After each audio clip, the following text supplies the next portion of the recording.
Today's episode is brought to you by Khadija Queen's Anodyne, a collection of poems at once formally dynamic and searingly personal that asks us to recognize the echoes of history that litter the landscape of our bodies as we navigate a complex terrain of survival and longing. Writes Alex Lemon, Khadija Queen's poems are fire and sacred song. This is writing that makes the hardship of being alive transcendent. I recommend this book, Ilya Kaminsky says, to anyone who ever had a child or a parent, who ever had a body or loved, to anyone who has ever been sick or tried to sleep a good night's sleep and failed and tried again. Anodyne is out now from Tin House. Today's episode with Jeannie Vanasco has been long anticipated on my part. In fact, I first reached out to Jeannie in April of 2019 about coming on the show.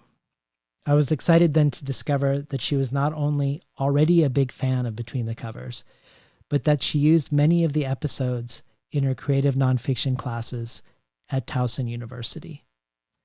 In the email that goes out to listener supporters, I'll highlight the episodes that she teaches that I think are most in conversation with today's episode. I suspect you'll also find that today's episode is very much in dialogue with last week's conversation between Basi Ikbi and Melissa Febos, where they look at how to create the right form to write the most difficult parts of one's life story. Jeannie's book doesn't only create its own entirely unique form, but the act of creating that form and the questions that came up around finding that form are itself part of the book's story. Not only is the act of writing the book part of its topic, but her position as teacher of creative nonfiction, of helping other writers find the right forms and the right language for their stories, is also part of this book. And I mention this now because unusually we're going to offer 2 additions to the bonus audio this week. The first is Jeannie Vanasco focusing on the opening paragraphs of a book she loves, Rebecca Godfrey's The Torn Skirt, and talking about how Rebecca employs the figures of speech in her opening. The second is an hour-long video, a craft talk that she gave this summer at the Tin House Writers Workshop called How to Write Memorable Lines. The former will be for the subscribers to the bonus audio, but the latter we're going to make available to all supporters, particularly as a welcome and thank you, because we have so many new listener supporters this month. The first 2 weeks of this fall campaign to get Between the Covers on solid footing heading into 2021 and my new life, where I'll hopefully be doing this as my primary occupation, have been so wonderfully encouraging. We're almost 2/3 of the way to my end of the year goal in just 2 weeks. And it is largely thanks to you, sharing what the show means to you with your friends and followers. Historically, somewhere between 1% and 2% of listeners are listener supporters, and I'm aiming to get that above 2%, to between 2% and 3% by New Year's. The entry level to joining an active community of supporters on Patreon is just $1 an episode, which is a mere $24 a year. Head over to patreon.com/betweenthecovers to check out Jeannie Vanasco's audio and the video of her craft talk, among many other potential supporter benefits.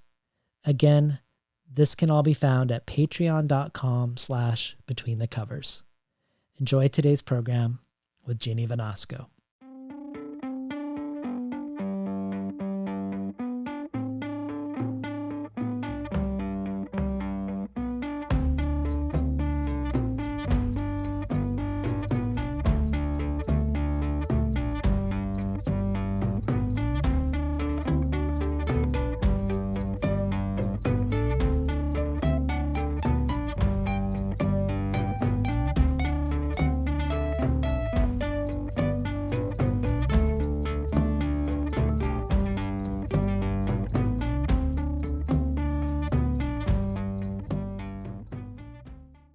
Good morning and welcome to Between the Covers. I'm David Naiman, your host.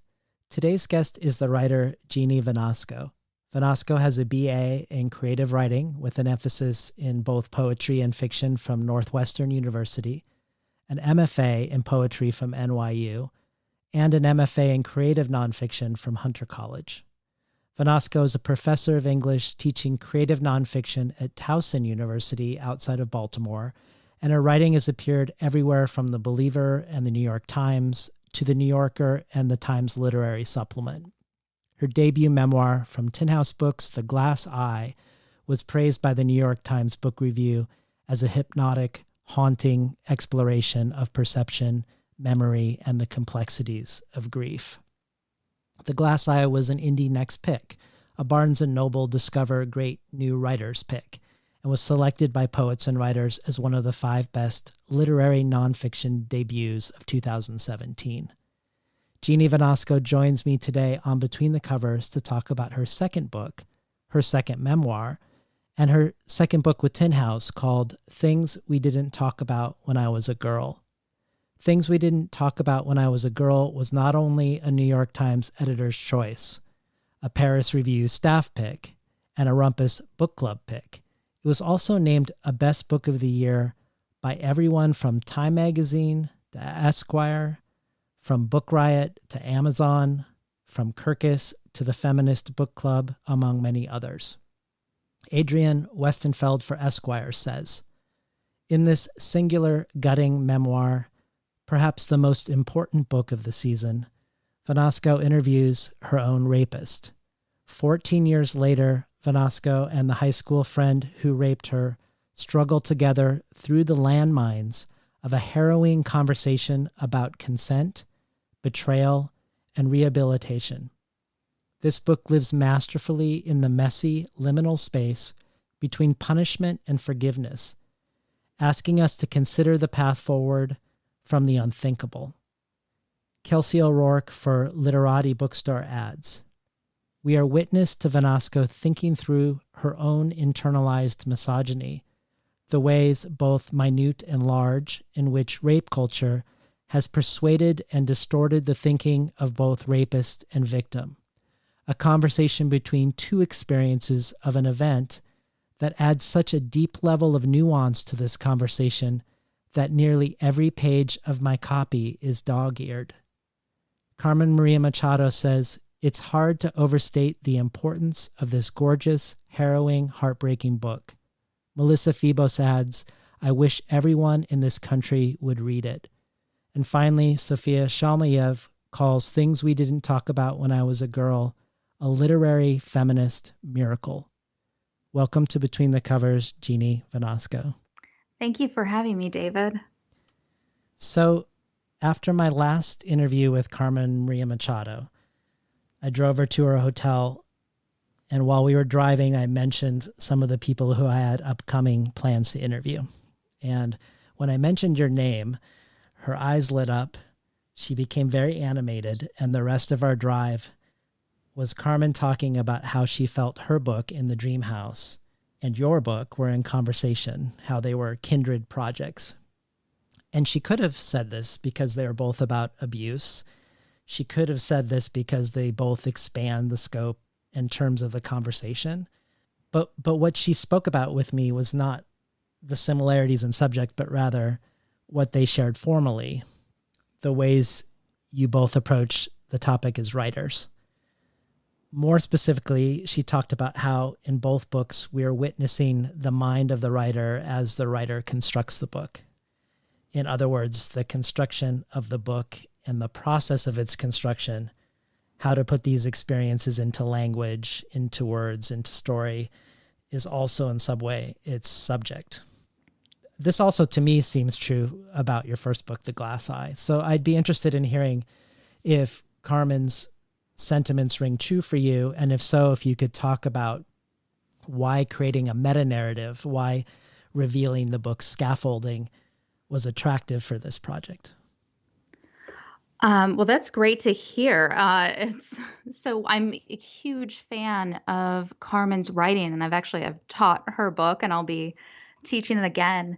And Yeah, it's interesting to me when writers talk about books because so often we're not necessarily interested in the subject matter. I mean, I would read a book about anything. Like I would read a book about like the history of lint if it were written by someone who really cares about voice, cares about form.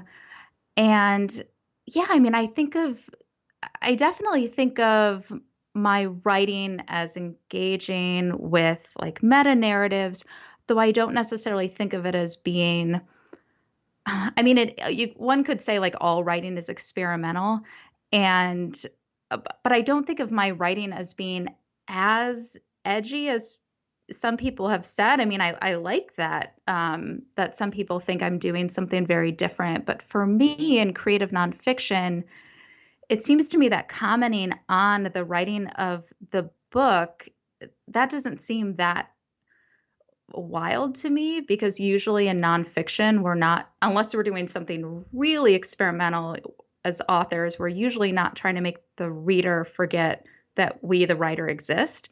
So that frame breaking is actually, I think, a form of sincerity, a way of building intimacy between writer and reader, but also, and it's something I love about In the Dream House is you get the sense that there's a guiding intelligence, that there's this shifting and developing understanding of the events, and it's almost as if you feel like you're eavesdropping in on the person's thinking, and that's what I love. Where it's not so much a dear reader, it's more of a someone talking to themselves and saying things that they might otherwise be afraid of telling another person.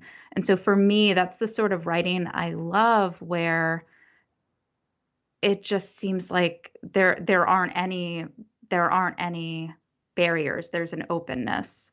But certainly, yeah, the form breaking. I like to think about how much I can fracture a text and have it still make sense. That's interesting to me. I like that you say that it's about intimacy because I think the first thing people think of, both with the word experimental, but also with meta, is that you're creating distance, and particularly distance from a character, that there's all these interfering things between the reader and the experience of what they're reading about because of the meta aspect. But it does feel like, strangely, that you revealing the artifice of creating art is getting us closer and connecting us more. Thank you. Yeah, I mean, that was I saw somebody. I mean, I know like as a writer, I should stay away from Goodreads. But at first, it was hard to resist early on. Seeing, I was curious as to what people would say, and I thought that one review was starting out that I was like, oh no, this is someone who's gonna tear apart the book. But it was about how it wasn't so much a book as about the writing of a book, but it ended up being a very positive review, which was nice. Um, but yeah, I mean, like I like to think about how how close can I get to the voice that's in my head. I will say I was really nervous about releasing this book, not because of the subject matter so much. I mean, sure, there was that there was nervousness associated with that, but mostly I was feeling really insecure about the quality of the writing because it is so plain, and I kept telling myself as I was working on it, like, okay, I'll go back and revise. I'll eventually go back and fix it. And then part of, I think, the intimacy is in that. I mean, it's not as if it's not revised, and it's not as if I didn't take care with the prose, but I think in nonfiction, there's a risk if the prose is so lyrical and so beautiful, sometimes there's the risk of losing the reader's trust. I mean, I think there are some writers who achieve this masterfully. Sophia Shalmiev, Mother Winter. I mean, talk about gorgeous, gorgeous prose, but never once was I thinking, oh, is she just letting the acoustics of a line um, influence her shaping of I never had that feeling with her writing, and I think that's because she maintains this beautiful momentum.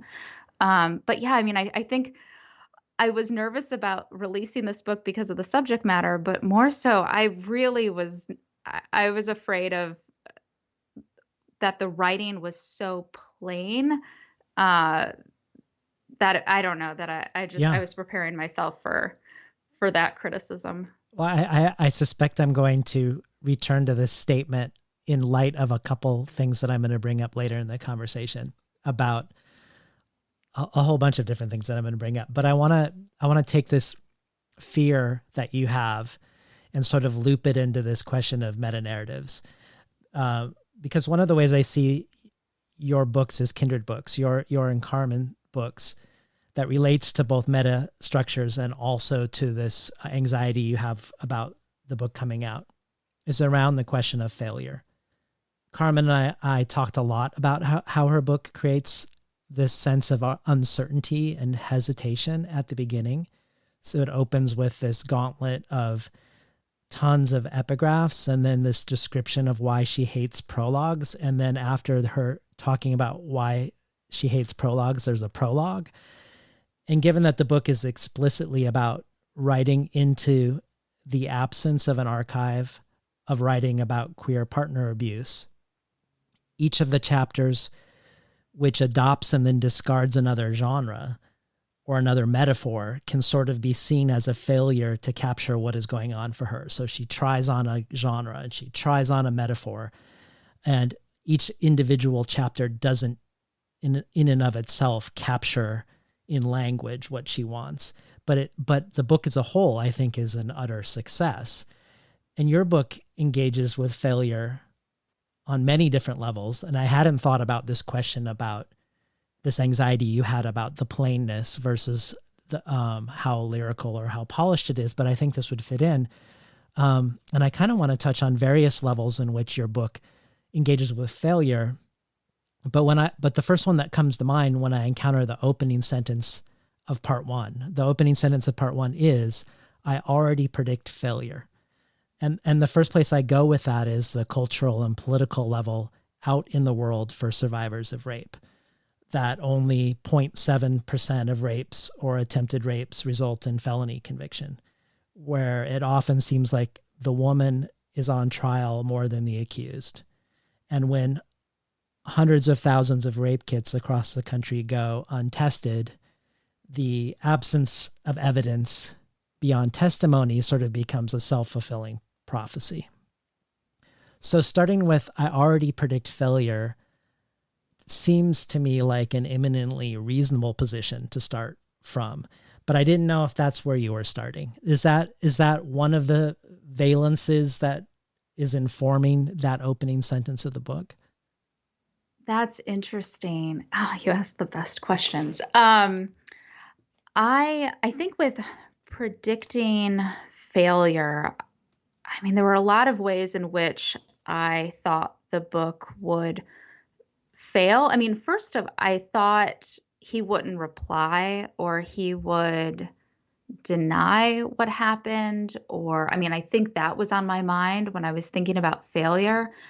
And as I was writing the book, I made this rule for myself that I wouldn't go back and revise what I'd already written. I would just keep moving forward. And that did sort of encourage me to work more slowly, but also strangely, this doesn't quite get at your question, but I'll circle back to it. But strangely, by making this rule of not revising as I go, it made me slow down and look at the sentence I'd just written and then think, okay, how am I going to use what's there and move to the next one and the next one? And then oddly, I wrote the book a lot. It helped me write the book more quickly because I wrote it in about 8 months, which was very unusual for me to write that quickly. But failure initially was this fear that he would deny everything. So it was more so thinking back to that idea of, yes, often rape survivors aren't believed. But I think I don't know, I don't always have, I mean, you have to have a certain amount of self-confidence in order to write a book, to think like, okay, I can do this. But I definitely was afraid that it would fall apart at any point, because at any point, even when when I would think back to predicting failure, even when he said he agreed to talk with me, Mark, that he would participate in these recorded interviews and answer my questions to the best of his knowledge, I still thought, okay, he could withdraw consent at any time, and then the book falls apart. Because would I still honor that? If he says he no longer wants to do it, then what happens? Well, it would become a different book. I suppose, I would have followed his wishes. But I was definitely afraid while working on it that at some point he may decide, hey, let's stop. This could really ruin my life. Just to spend one more minute on failure as the most likely outcome for someone who's the victim of sexual assault or rape in terms of getting true accountability or reckoning in the United States. In your conversation with Sophia Shalmayev, you talk about something that I thought was interesting, which is Lord Hale's instructions, which were instructions given up until the 1980s and sometimes the 1990s, depending on states, to juries who were juries for people accused of rape. Could you tell us a little bit about what captured you about that and what the Lord Hale's instructions were? Yeah, if I'm remembering correctly, I can't remember the precise wording, but basically it was it was an instruction to juries before a trial, and in no other criminal trial was a jury told that the the individual making an accusation that they might be lying. But when it came to cases of sexual assault, juries were told that in the cases of rape, it's a claim that's easy to make and difficult to prove. And so the jury should be very cautious when listening to, almost always it's a woman, listening to the woman's testimony. And that was just so interesting to me, just because we don't, in this country, we didn't do that for any other criminal trial, to say, hey, the person making the allegation could be lying. So that was, that was very interesting to me when I learned about that. Well, I want to take those instructions, or at least have those instructions inform the way you employ the phenomenon of unreliability in the book, because obviously that is a huge burden that someone who comes forth with having been raped or sexually assaulted has to contend with, is even in the instructions given to the jury to begin the trial. It's like the assumption is enough of a possibility that the testimony is unreliable that they need to warn the jury. Because much like Carmen's book, converting all of these failures into a success, instead of you arguing for why you should be believed to your reader, instead of saying, these are all the reasons why I should be believed, you foreground all the ways you won't be believed, or you typically wouldn't be believed. So we learn pretty early in the book that you were drunk and were passed out, that you were half awake. And if people have read The Glass Eye, they know you have bipolar disorder. And here in your second book, you foreground that you've been hospitalized many times for psychosis. You were also raped at a different time by another man and sexually assaulted by a teacher, something that is often used against the victim as if they're doing something to encourage this. And I think you even said in one interview that you've had an interviewer ask you, is that true? Interviewer who said to you, what have you been doing in your life? The interviewer, it was a woman, and she asked me, why do you think you got sexually assaulted as much as you did? And It was one of the first interviews I did. And I was not expecting that question. Yeah. Well, we learn all these things about you, and you also have trouble with self-reporting. For instance, you have long-standing nightmares, and the nightmares increased when a sexual predator became the president of the United States. And when you decided to reach out to Mark after 14 years to see if he'd be in the project, but your husband had to remind you that, contrary to your own self-narrative, that you'd been actually having nightmares about Mark previous to starting this project and previous to Trump, even though you didn't see it that way initially. But the amazing thing that happens with this, to connect this to this accumulation of quote unquote failures, or this accumulation of quote unquote unreliable factoids, is that you present all of them and it makes you this incredibly reliable narrator. To me, like, it feels like this act is what's building the trust, and also the intimacy. So, and it's also working on multiple levels, because you're engaging with sort of the political aspect of the impossible position you're in. So I guess I wanted you to talk a little bit about the building of you as character on the page in this way, of taking the liability and making it the way you connect to us. Yeah, I mean, I was thinking through all the reasons, right, why why a reader wouldn't believe me. And I think it's part of the reason of laying that groundwork certainly is building trust between me and the reader. But also, yeah, I felt that I thought that if I could get Mark on the record, right, that I felt very conflicted about that. I think it was, in some ways, it's me justifying why I'm going to reach out to him.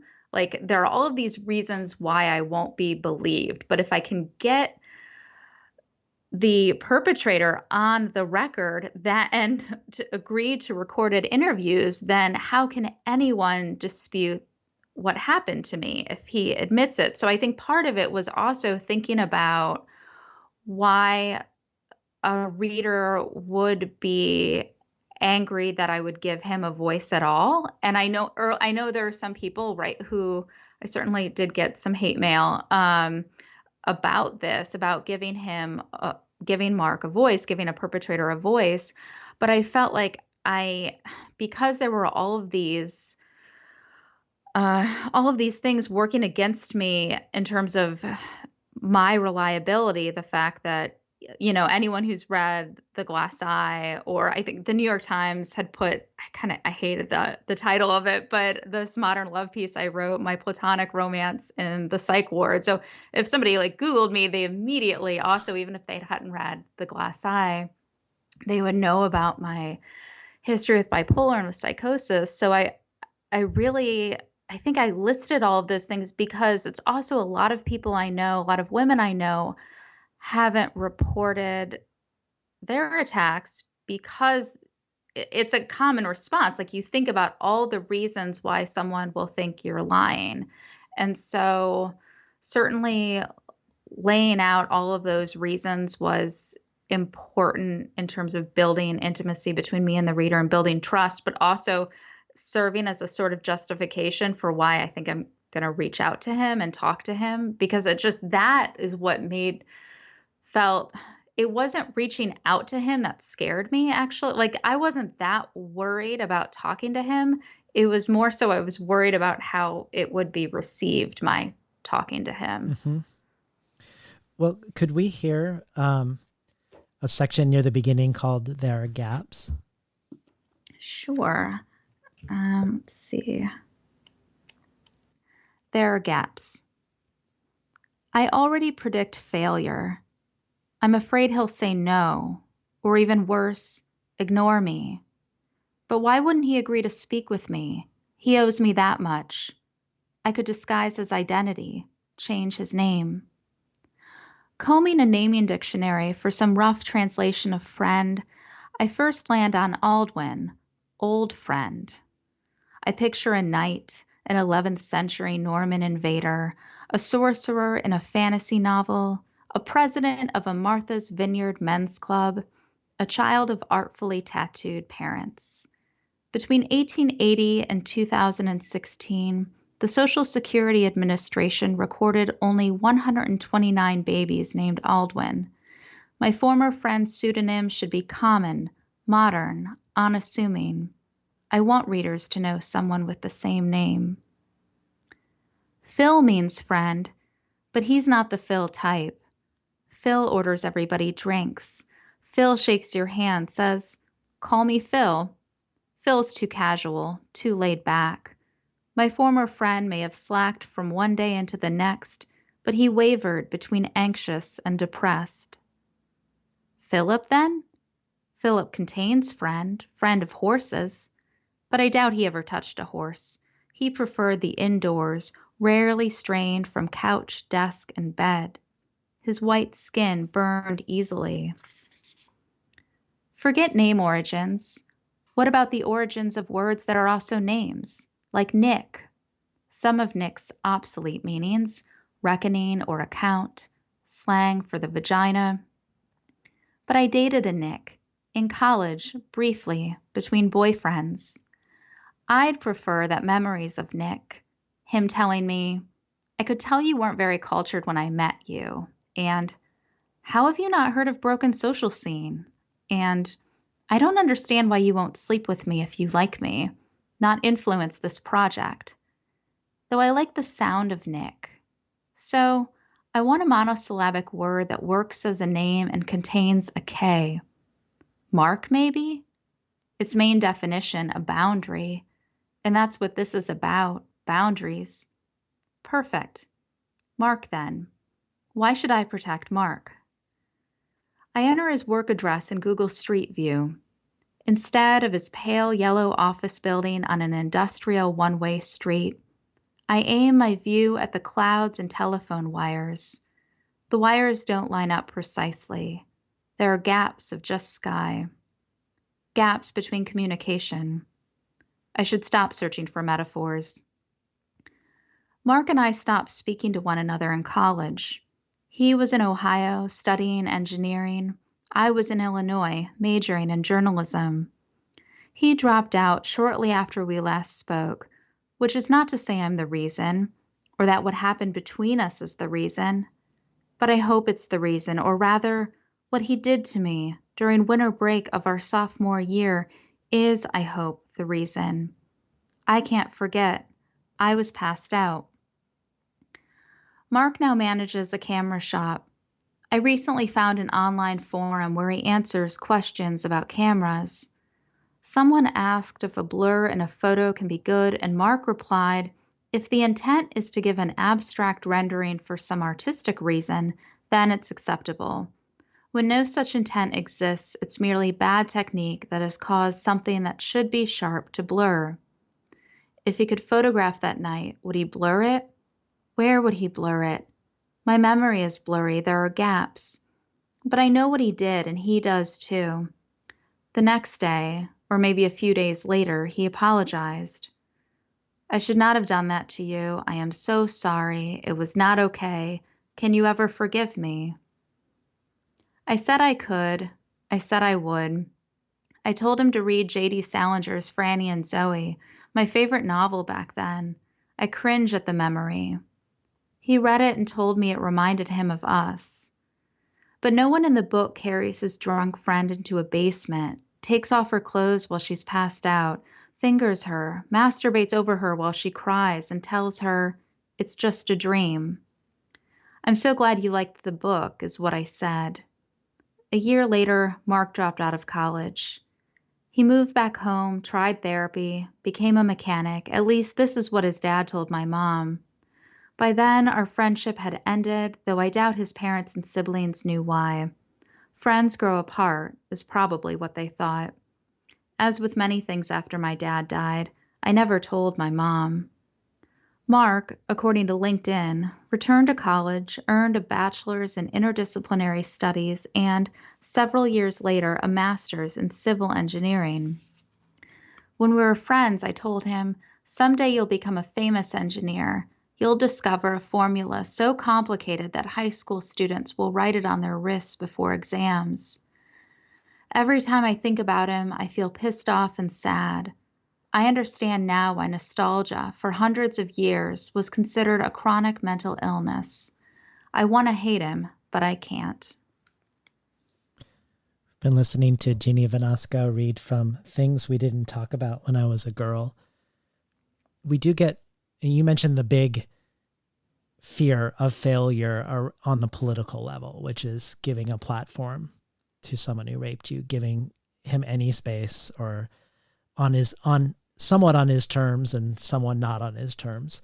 But there's also all these small things like you quickly forgiving him, that, cringeworthy scene with Franny and Zoe, you not hating him, which none of them fall into the sort of broadest cultural narrative of how to speak about this politically, let's say, right? Like, I'm not talking as a writer or an artist or as an individual human being, but these anxieties around, am I being a good feminist, or how will feminists other than me respond?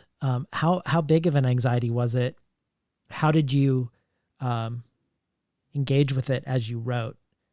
I'm guessing you must have been excited, maybe relieved that, Melissa Febos, Alyssa Washuta, Sophia Shalmiev, Carmen Maria Machado, all of these outspoken writers who engage with similar questions are all champions of the book, but you couldn't have known that.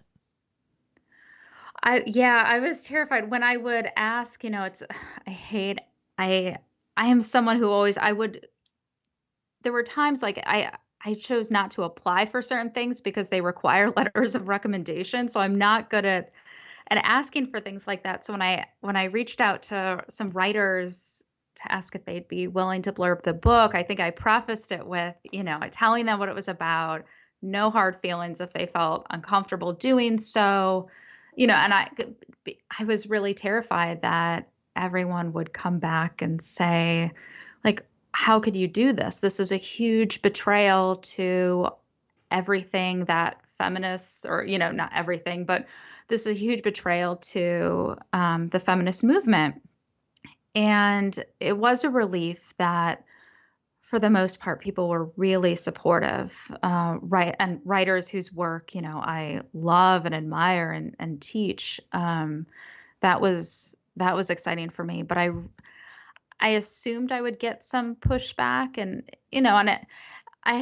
it's strange, like after the pandemic started, I've received some hate mail, which is like a unique type of person. Like, I was like, we're in a global pandemic. There's so much going on. Like, what even is the thought process there? Like, this is a really stressful time for everyone. Like, I know I'll reach out to this rape survivor about her book and tell her how terrible I think she is and that she just did this for money.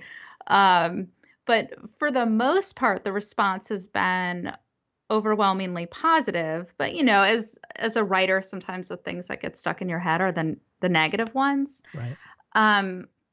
But while I was working on the book, certainly, this question of, am I being a good feminist, which I know is like a really reductive question, but it's interesting that I think I even I talk with Mark about that question. And I talked with a lot of my female friends about it. But yeah, while I was working on it, my big fear was that, I don't know, that I would be betraying a feminist cause, or I would be letting down, my students in some way, or, so that, it scared me. So it was a huge relief when praise came in from writers whose work I admire. Yeah. Well, I want to return to the blurb that I read in the introduction by Adrian Westerfeld that says, your book lives masterfully in the messy liminal space, because it feels like it is the messiness, or perhaps not messiness, but the instability and volatility that it holds us in, where words like rape and consent and victim and perpetrator suddenly become more unstable. It is that aspect of the book that, for me, gave it its power. And the reading experience, because of this, is both super compelling and also at the same time, it's holding us in an uneasiness. And I wanted to bring up the uneasiness of the reading experience, particularly around Mark. For instance, you're asking consent from your rapist to participate in the project. So that's one way you take this word consent and make it strange to us and uncomfortable. And it feels like you're very self-aware of the surreality of doing that. I'm also not sure you could have planned for or dreamed up a more effective character profile of a rapist that would hold us more in the messy liminal space, that would create more uneasiness than the way Mark ended up being. Like, it would have been easier, I think, if he'd been monstrous when you'd reached out, or super defensive or passive aggressive, or if he tried to gaslight you, or if he were in full on denial, or he just said no. Any of those would have sort of confirmed my comfort with the binary victim perpetrator narrative. But his reactions are of an entirely different sort.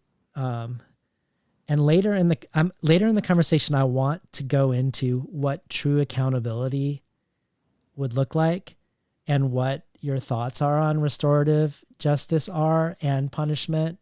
But I want to just put those questions aside for now and talk about this other aspect of Mark.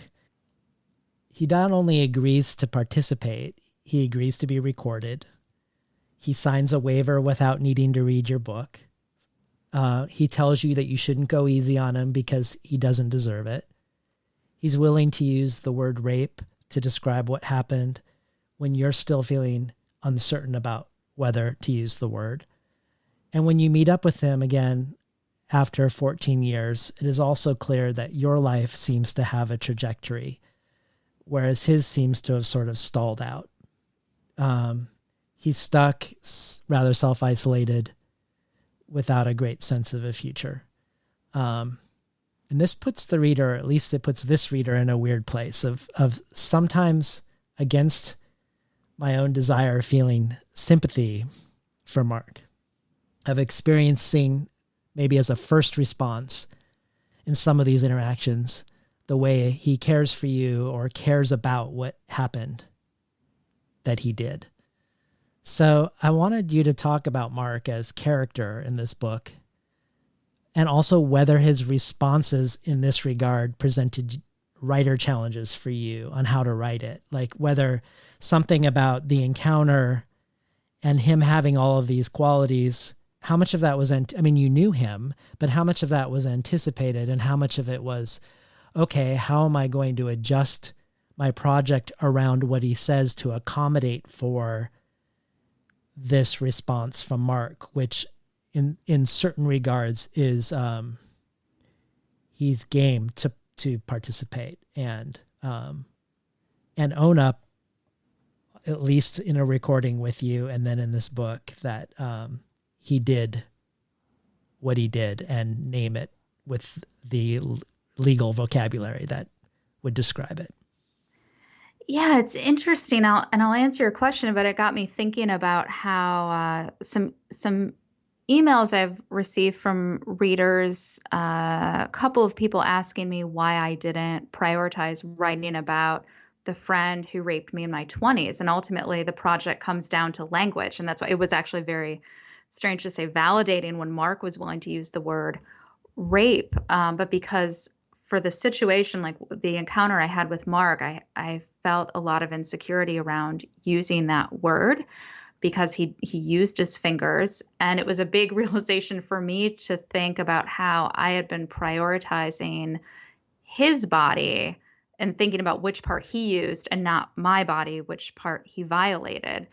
And it seems so obvious to me now when I state it, but for a long time I couldn't conceptualize it in those terms. And Mark telling me when I confronted him with the definition, and him saying, well, if that's the word, then, that's what it is. I wasn't, to answer your question, I wasn't so surprised by the way he responded. It was hard. We hadn't talked for 14 years, so I still had this concept of him as not so much like what he did that night. I didn't necessarily think of him as like a rapist. I ultimately thought of him as this person who'd been one of my best friends. And he was someone who was really there for me after my dad died. We had we had this incredibly close relationship where, you know, we could sit in silence with one another and it not be uncomfortable. I mean, I really trusted him. And so that's why I think, I mean, any rape is a betrayal, but this really felt like I just, it seemed so out of character for him. Like the way he reacted in the book, that all seemed within his character or the Mark I knew. It was what he did that night that to me was so incredibly out of character. And that was hard for me to reconcile. And I think for him, he thought it was out of character for him. I mean, he told me he never thought that was something he was capable of. And it's partly why I think I felt it important to pursue this book in the way that I did, because often when we see portrayals of rapists, particularly in film and TV, they do tend to be really monstrous. And I think the longer we go on seeing rapists as monsters, the harder it will be to hold, like the quote, seemingly nice guys accountable. And it seems like I don't want to say, it's not that, I'm not making the argument that most men are rapists, but most rapists tend to be men. And it makes it hard to see the seemingly nice guys as capable of doing something like this or of holding them accountable. So for me, the way in which Mark reacted and his openness, his willingness to participate, if anything, I did feel guilty as the book progressed, because there was a certain point where I think he thought we were becoming friends again. And there was a point at which I almost hoped it could happen, but it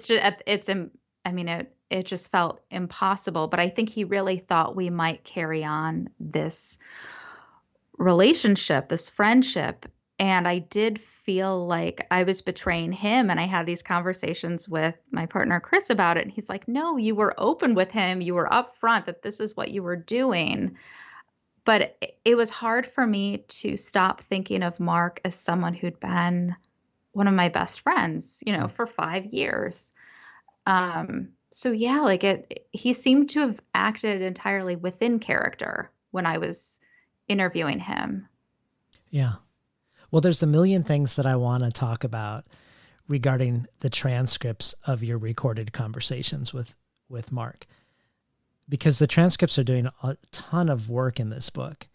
But one of the things it does is juxtapose two very different aesthetics and tonal and syntactic experiences as a reader, as we encounter one transcript and then after your prose, and then after that, another transcript, and a juxtaposition not only of written words and then spoken words, but also the juxtaposition of sections where you have total control of the words chosen by you with deliberation, and sections where you only have partial control over the words because they're happening in real time and they're spoken in conversation with a person and you don't know what they're going to say. So I'd be interested to hear a little bit, especially since you have a background in poetry, any thoughts or pleasures or displeasures you have about placing the crafted and the uncrafted, or the written and the oral, up against each other, but then also about having and relinquishing control from your own words to words that are in dialogue, and how that might echo against questions of power and consent. Yeah, I mean, it was so interesting for me transcribing the audio of my conversations with Mark, where, I mean, it was mortifying hearing myself be very accommodating right from the beginning. Like, oh, no, it's okay. Like, it's in the past. I'm okay now. I have enough distance. And I immediately trying to put him at ease. And I really thought going into my conversations with him, I would be tougher. And so I mean, there's a huge part of me that's embarrassed for how I responded to him. But then I thought, well, it's important to include that because that is how I responded. And of course, there's this initial impulse like, oh, that like of me being overly accommodating. Maybe I could just like delete one more sentence where I'm saying like, I hope you understand. I hope this is helpful to you. Like all of like maybe I could cut it back a little bit. But I wanted to include that repetitiveness of my trying to make him feel at ease, because I think it does feel like a particularly gendered behavior. I know men who do this as well. But I was just so mortified. And it was interesting to me then to look at these passages and then reflect on them on the transcripts. And I liked, as a writer, I liked it from a craft perspective of giving the book some texture. Um, and thinking about like my background in poetry, I mean, I still read poetry regularly. I love it. And when I think of something as being poetic, I don't necessarily think of it being as needing to be poetic on the sentence level or the level of the line, but so much of it has to do with the way a poem or a work moves. And I think a lyric structure often operates by these associative leaps, or putting very, like building a metaphor, putting two very unlike things alongside one another, and then the energy that emerges from that. So figuring out the structure at first, usually a project doesn't feel entirely alive to me until I can see the shape. But as soon as Mark said yes, that he would agree to these conversations, I thought, okay, transcripts, like that is probably going to be how I structure the book. And that was really helpful to me. But it was like having those breaks where I can like reflect on what I actually said to him, and then talk with my friends about how he reacted, and then share the transcripts with them. It was interesting I thought, to be able to have a little bit of hindsight on something that happened relatively recently. Mm-hmm. Well, it also, I think, is the main engine of tension or suspense in the book, because when you're outside of the transcript, you're anticipating a conversation or processing a previous conversation, and you're coming up with resolutions on how not to be, and we're holding our breath to see whether, when you re-enter this other realm, whether you will live up to your best image of yourself, let's say. Like you come up, and then on the other side, you're debriefing and then coming up with a new, hope of how the next one is going to go. But it's paradoxical, I think, a little bit, because on the one hand, I feel like what's so important about you not editing all those parts out that you found mortifying is because it does show these gendered responses, or what the person at the beginning called internalized misogyny. But it also is the way you're all getting Mark to speak, essentially. I mean, I'm not saying you were doing that consciously, but you're establishing rapport. There is I don't know, I don't want to talk on the level of utility, but I do feel like if you'd been more directly confrontational, colder, I wonder if you would have arrived at the moment where he said, yeah, what I did was rape. Right. I mean, I think when I was having these conversations with him, I knew I needed something from him, and there was a concern. I thought, okay, telling him up front that I'm recording him, is that going to add another layer of performance on his part? I was very worried about like the different levels of performing a conversation. But as soon as I started talking with him, it's like I forgot everything, like that it really was this genuine wanting to put him at ease, and hearing his voice, like suddenly missing him. By the time I interview him in person, when I go to Ohio to meet with him, the city where he still lives, I was a little bit more confrontational about what had happened. but I think, yeah, I mean, like I needed something from him, but I don't think it was necessarily on my mind where I thought, okay, I'm gonna have to play dumb. Oh, I Um, definitely didn't get the impression oh no, no, no, you yeah. were calculating, but I did feel like it. I wondered if you didn't naturally have that response, whether it's gendered or not. And it seems like it is gendered, but you talk about how you apologize to worms when you step on worms, I think. Like that you have a character of great concern for the well-being of and comfort of others, including that non-human other. That if you didn't have that, maybe these conversations wouldn't have gone the places they did go. That was just Sure. something I was wondering. Yeah, I mean, absolutely. I think if I had been really confrontational, yeah, it wouldn't have. I think Mark, he told me he was expecting me to be Well, he wasn't sure what position I would be coming from, he said, but I think he was expecting me to be a lot, or to be to express anger at him. And it was surprising for him that I didn't hate him, or that I didn't see what had happened in these binary terms, but that I genuinely wanted to attempt to understand why did he not that he actually could come up with an answer for it, um, but why did he think he did what he did? Right. Um, yeah. Well, you've talked before about how in your first book you felt stuck for a long time because you didn't yet have your narrator, which many people who aren't writers might think sounds strange, given that you're writing memoir. That what is this about finding a narrator when you're the person you're writing about?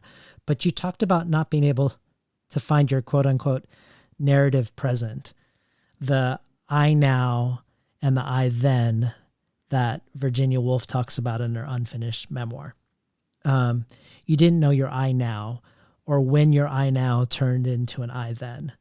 And it almost feels like in this book, the I then is not only or mainly you when you and Matt were friends 14 years ago, but that the I then is more you during the encounters with Mark in the transcripts.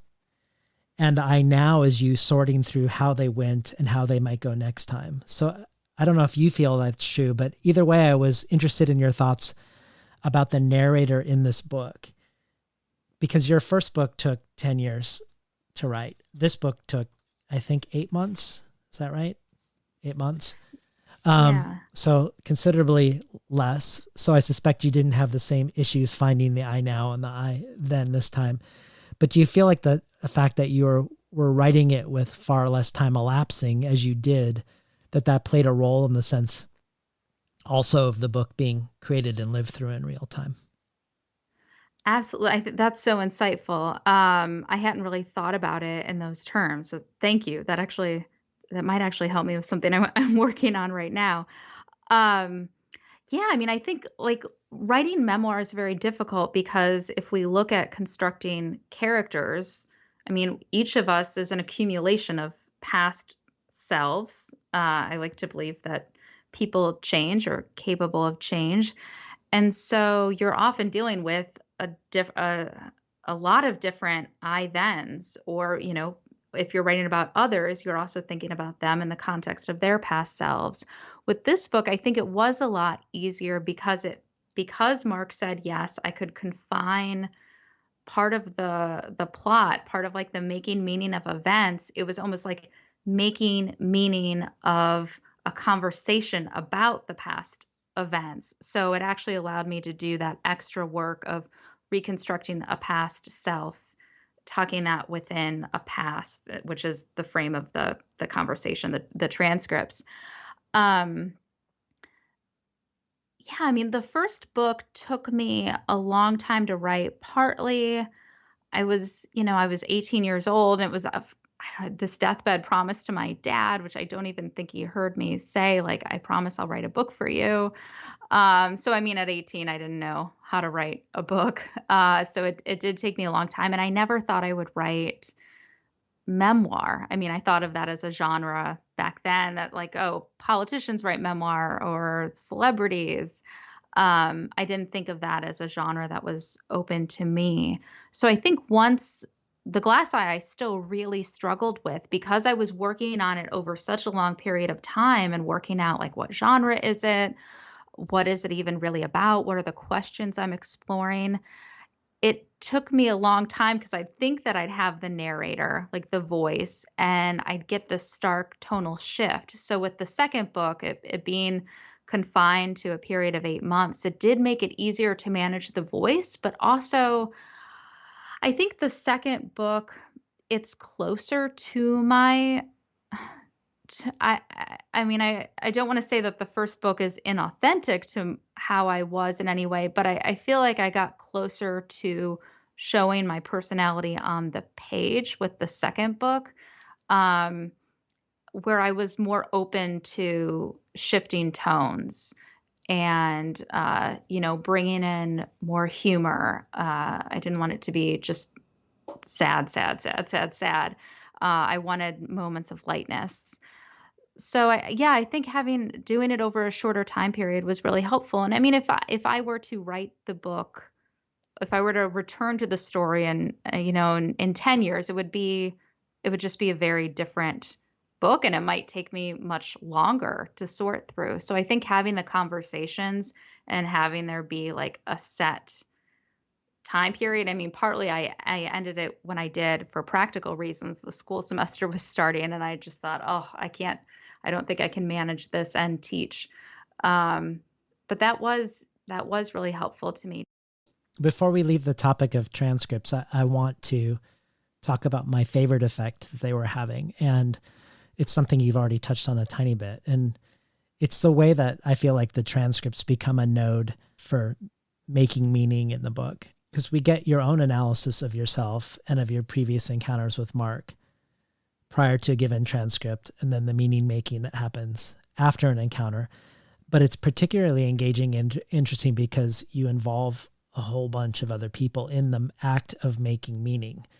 So for one, your editor is a character in the book. So questions of how to make the book are part of the book, but also your editor is chiming in around a given encounter or anticipated encounter or the aftermath of an encounter. But also other people involved are your husband, friends, a friend who you met in the psych ward, other writers. And these people, they point out things that you didn't notice about how you acted or Mark acted, or differences in how they interpret something that was said versus you. And sometimes that's on the level of examination of language, where they will point out something that to you sounded fine or even great. And the more you pressed into the language that Mark used, aided by blank, your editor, husband, friend, writer, colleague, becomes part of the book and part of your own analysis. And I guess I was just hoping you could talk about this way that you've invited the world really into the book as the book is being written. It's really great how you do Thank this. you. Well, I mean, it's helpful. I think it's something that can happen when you're deep in a project, at least it does for me, where suddenly you look around and everything has potential. And it's a great way where, I tend to, I mean, I love writing. It's work, but it gives me so much pleasure. And so sometimes it can be hard for me to leave my desk or my bed where I'm writing. And my partner, Chris, will suggest maybe we should go see people. And I was able to talk myself into going out and having fun, thinking, maybe there will be something there that I can use. So I did remain open to just like daily encounters. Like, when my hairdresser asked me what I was writing about, and suddenly I thought, oh, is it rude to tell her? Is that going to make her uncomfortable? But I think it's something I probably got from Sheila Heti, where it's just when I read her fiction or autofiction, when I read her books, there's an openness to life as it unfolds, and I love that. I absolutely love that. And so I think that was a great influence on me. But certainly, yeah, I mean, if we think about the definition of plot being the meaning of events, then for me in memoir, reflection is the plot. The thinking is the plot because that's how you're making sense of the events. And I liked the idea of this being a collective reflection where I could talk with my friends, talk with Chris, talk with my editor, Maisie, and my therapist, and think through what the truth of this situation was. Because when I would read the transcripts, I mean, initially I thought, oh, how nice of Mark. He agreed to talk to me. Uh, and meanwhile, my friends were a lot tougher reading the transcripts. Like when Mark, he took photographs of an abandoned factory and he sent them to me because he thought they would be useful to my writing because I don't know, they showed his interior state. And I thought, oh, thank you for the metaphors. That's so nice. And then my friends, Jung and Molly, see that in the transcripts and they're like, what? He sent you photographs to share his feelings? And they were so annoyed. But I think it's hard because, as my friend Jung, who's a writer, and Molly's a writer, but Jung had told me, like, I care for you so much. So it's hard for me not to be angry at him. And for me, it was hard to hold on to anger at times because I was thinking back to the friend that he had been, and he seemed so remorseful, and I don't know, like there's a way in which I was very nostalgic for that friendship. So I was willing to look past a lot. But also as a writer, I'm, thinking about what's useful, what's material, what can be transformed. So there is a way in which all of that is useful and I appreciate it. And I think if I didn't have the book, if I hadn't been writing the book, if I had just been reached out to Mark to talk about what had happened, there could be a way in which that would be really annoying to me, him sending me photographs. But as a writer, I think, oh, that's interesting. Now I have some, because now I have some visual imagery because like having these conversations, it's hard to, include a lot of scene. And so I was grateful, but I think I was grateful as a writer, not Yeah. as someone who's living this experience. So there was a way in which the book got in the way of my processing the experience and how I thought and felt about it. Oh, that's interesting. I love something you said in an interview, that this phenomenon around analyzing the transcripts with others was also a way to bring the reader in as character, which is really how it felt to me. I felt like one of the many people who were invited on my own terms to make meaning from the transcripts, because partly the fact that no one is agreeing, no one is standing in the place, this is the correct way to look at the transcript. You're presenting a variety of sometimes opposing and sometimes agreeing opinions on various aspects of the transcript. So I feel welcome to stay in rapport with you as my guide and narrator and disagree with you, or worry along with one of your friends for how things have gone or things that have been missed. Like, so there's I feel like it's very roomy for me to move around in my position in relationship to you and your various friends and the transcript and Mark because of this. That's great. I mean, I wanted that effect. Someone was telling me, I can't remember who was telling me that, yeah, there were moments she was so frustrated with me, but then pretty soon Jung or Molly or Leanne or Rebecca or Sarah or Nina would come along and say something that, he, or they, the reader was thinking and were thinking. So I'm glad that did serve that purpose. I think that was something I hadn't really been at the time, wasn't thinking hyper strategically about, but then it became clear to me like, oh, a reader probably would be thinking this. So maybe it would be good to include this scene of a conversation with Jung and Molly, because I had like a wealth of material because, while I wrote the book quickly, I mean, it was constantly on my mind in those 8 months.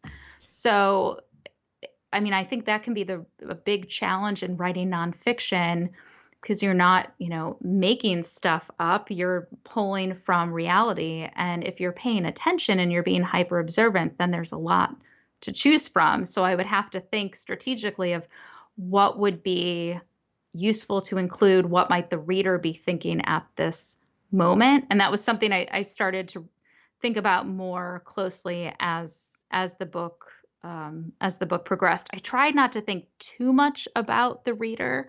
It was hard not to. But I think every time I thought about the book being published, if I thought too much about it, it would freeze me because I would, like you don't have control over it anymore. You can't defend it. Were you recording your conversations? I was just thinking of Sheila Hetty's How Should a Person Be, where she recorded conversations with their friends. Were you recording those conversations too, or just with Mark? Just with Mark. I think there might have been, but I asked one of my friends, I might have mentioned, I think I said, hey, is it okay if I record this? Because she had called to see, it was a friend who called to see how one of the conversations with Mark went. And she's also a writer. And she's like, oh, yeah, of course. So, but for the most part, no, I just like took notes or wrote quickly after a conversation. And I did share the manuscript with them before it came out to make sure I didn't get anything wrong, or if I presented them in a way that they felt was unfair. But all of them being writers, they just, signed the form. And I was like, no, please. Like, here are the pages where you appear. Could you just look like I care about our friendship? But everyone was very You're all still open. friends? Yes, we're all still friends. I was hoping maybe here we could hear the chapter called Finding Equivalencies. Yes, okay. Finding equivalences. I called Mark, and as soon as I heard his voice, I felt nostalgic for our friendship. I just know that I was too nice again. I don't want to transcribe the call. I share the phone transcript of my first conversation with Mark with Sarah. Do you notice how he's always finding equivalences for the two of you? She asks me. It reads like a really underhanded way of minimizing his actions. I don't know if I follow, I tell her. When he said that you were both drunk, without mentioning that only one assaulted the other, and when you said you didn't think the friendship could survive, he said, I felt the same way. How could he possibly have felt the same way as you about anything in relation to the assault? Well, that was in regard to the friendship not surviving, I tell her. That makes sense, that he would feel that way, that it couldn't survive. What about the part when he said, we were coming from very similar places. We were both incredibly depressed. Okay, you're right, I tell her. I hadn't noticed any of that. And I think about how the conversation ends with him saying, anything I can do. He's got the power. Again. And I think this process needs unpacking at some point. This impulse that seems to rule over you in the conversation, to move yourself out of the power position, and how he is involved in that. You're so good, I tell her. I hadn't considered him taking power when he said that. I thought, oh, he's being really nice. On one level, he is, but there's the other level. If he is helping you, then he again has the power to give and withhold. You are the supplicant then. It is really, really, really baroque and convoluted and cool. I think there's something fascinating about how every time you talk about helping him, I just want to say, stop, stop, stop, which I think is great that the reader has that experience. But eventually, I want the memoirist to know at least as much as I do. At the risk of sounding sentimental, here's what I'm learning. This book isn't just about my friendship with Mark. It's about my friendships with other women. I wish I'd shared the first transcript with Sarah before calling Mark again. And Sarah was so helpful. In fact, she was somebody, when I shared the manuscript with her afterwards, she's like, oh my God, was I really that bossy? I was like, no, but you weren't bossy at all. It was so helpful. Yeah. In case you just tuned in, we're talking today to Jeannie Vanasco about her memoir, Things We Didn't Talk About When I Was a Girl. I want to switch to talking about you as a teacher of creative Okay. nonfiction, which in most cases would mean putting aside the book as a topic for a while.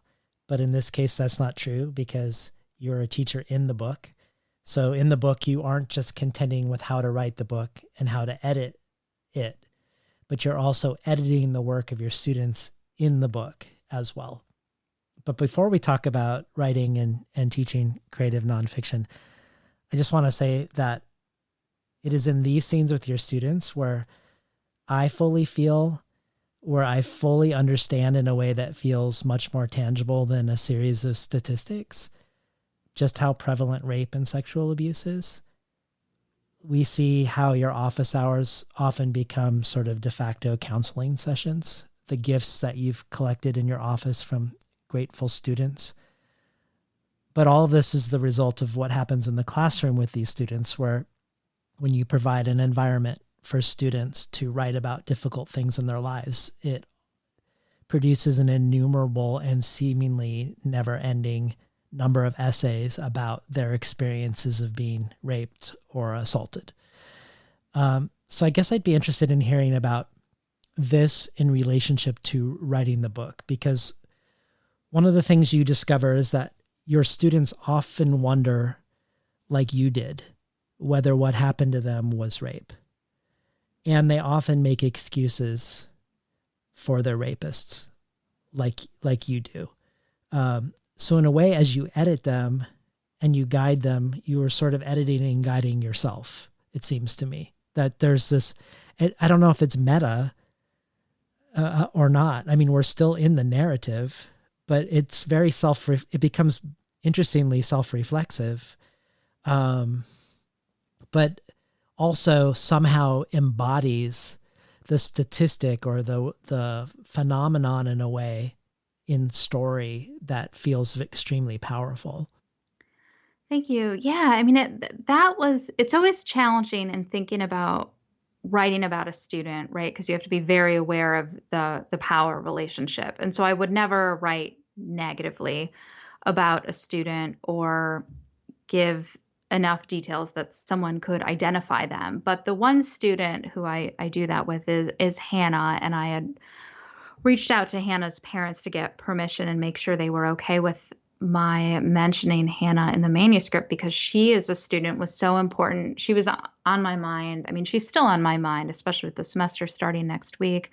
But she was on my mind while I was writing this book, because she was one of my students who I was working with her the fall semester of 2017. So before I started writing this book, and she was writing about her rape and her first suicide attempt, which happened shortly after that rape. But she was assuring me while writing the work that she was okay and that she was fine.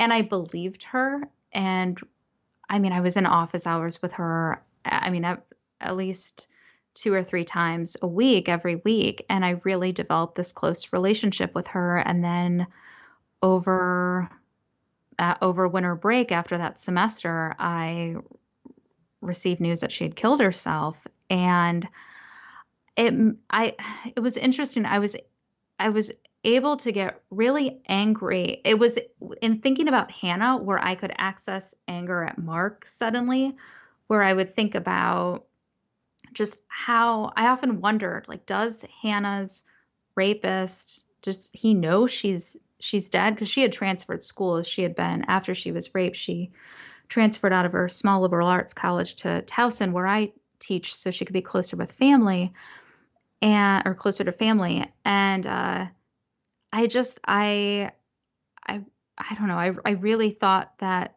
she was okay. And then I felt so dumb for thinking that I thought she was okay.